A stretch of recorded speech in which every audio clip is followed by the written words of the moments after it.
trying not to dial up their third consecutive loss of the season after earlier this week losing to the Minnesota Timberwolves, and back here at home Wednesday night against the Dallas Mavericks. I'm Kelsey Nelson, joined here by Coach Jimmy Fly for the Roundball Report, and today the Washington Wizards are welcoming in the Chicago Bulls.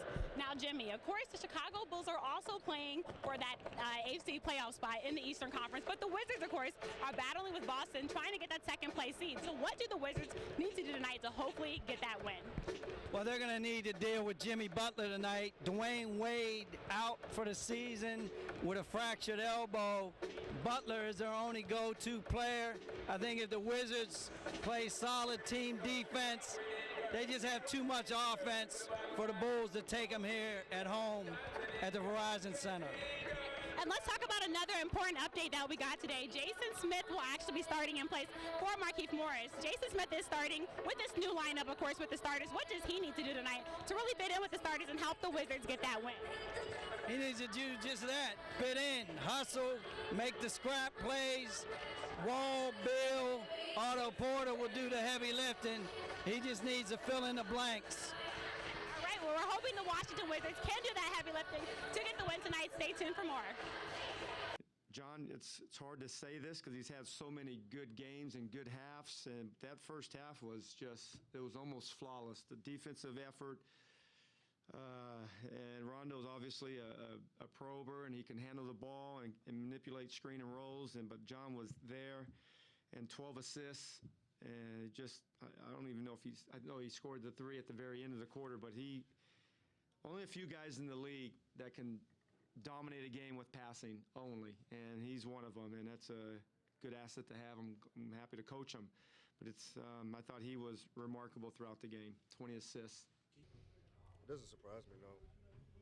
No, not at all. You know, some of the passes he makes surprise me, but the fact that he's able to, have so much focus on him, that doesn't surprise me, because he's a terrific passer. He sees guys cutting before they cut, after they cut, and, he's able to still make that pass. So, he's constantly getting better. His IQ's getting higher. He wasn't even focused on scoring this evening. He was dishing the ball. 20 assists is by far the greatest performance I've seen him dishing the ball out. I just try to come in and get my work done. Whether it's game days, whether it's practice days, just come in and be consistent. No matter if it's going out there getting shots up early, going out there playing 5 minutes, going out there playing 30 minutes. I'm ready to go. What a great Friday night game we had here at the Verizon Center. Coach Jimmy Fly, who would have thought that the Wizards and Bulls would take it down to the wire tonight, with the Wizards coming out on top 112-107. Coach Jimmy Fly, what impressed you the most about this Washington Wizards team and their team win tonight? Well, Jason Smith getting a spot start from Markieff Morris, 17 points, 7 rebounds. He did very well in probably his first start in many, many years. But John Wall, 14 points, 20 assists in the first half. He really wasn't looking for his offense, but 20 dimes, that's $2 worth. He came up big down the stretch, hitting free throws, and then the last possession with the game on the line, Otto Porter D'ing up Jimmy Butler and stopping that last three-point attempt by Chicago. Right, and you talked about it. Jason Smith played huge tonight. He had 15 points by halftime. This was his first start in 378 days. It's kind of hard to imagine that with the way he played. And then, of course, John Wall had 1 basket and just 12 assists at the half. So, obviously, they turned it up a whole nother notch. But let's also talk about Jan Mahinmi and his impact. And some of the other Wizards players, such as Bradley Beal, that stepped up big, especially, as I said, when John Wall finally hit his last shot at the end of the second half, a 3 to go into the half to put the Wizards up by 19.